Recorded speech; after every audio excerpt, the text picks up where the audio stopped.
After the success of this past weekend's Women's March, not just in Washington, D.C., but all over the country, scientists in the United States who have been united in fighting against Donald Trump since well before the election have decided that they're going to take a page out of that playbook, and they are now planning a march on Washington, D.C. to stand up against the Donald Trump administration's anti-science, essentially, outlook on life.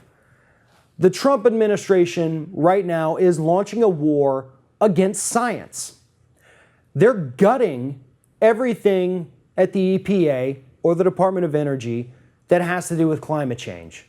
The term almost completely disappeared from the White House website.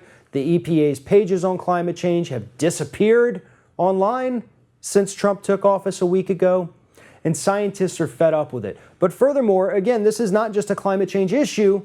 They're talking about basic human health issues that are disappearing from White House hosted web pages and based on talking points coming from the Trump administration itself. Scientists see that they are under attack during the Trump administration, and that's because a lot of what Donald Trump does and says actually comes from right-wing think tanks who have always been anti-science. They paint them as these elitists. They went to good schools and got a good education, so they don't care what average Americans go through.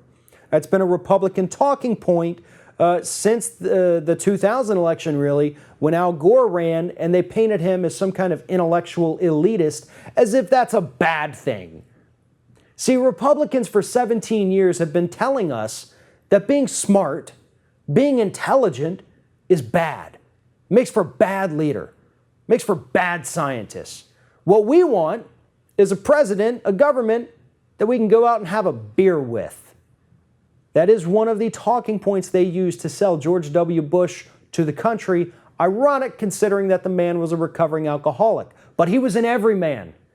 He was every guy, everybody you knew, your neighbor down the street. That's George W. Bush, not some elitist from Ivy League University who doesn't know how to talk to the common man and who says words that you don't even understand because you didn't go to college.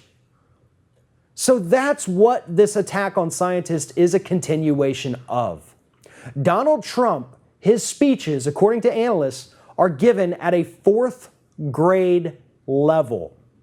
Donald Trump uses the same language, the same words, as fourth graders in the United States, because that's what his base understands. That's basically the extent of their knowledge.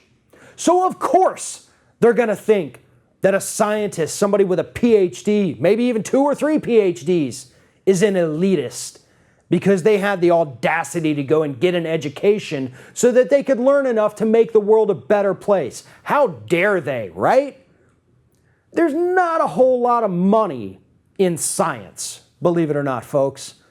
Unless you're some kind of inventor who makes the next thing like a Tesla, it's not going to happen. These people didn't get these degrees in science to become millionaires and billionaires.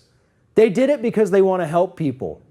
And so when these scientists tell us that the planet is warming up, they don't have anything to gain from telling us that. It's not like they have money invested in the sandbag industry.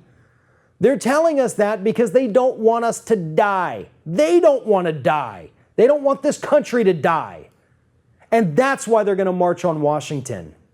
They saw how successful the women's marches were, and they're hoping that they can do the same thing to raise awareness, not just about climate change or health issues, but about the fact that we have a political party in the United States that controls every branch of government that will flat out look at scientific data and tell you that it's wrong.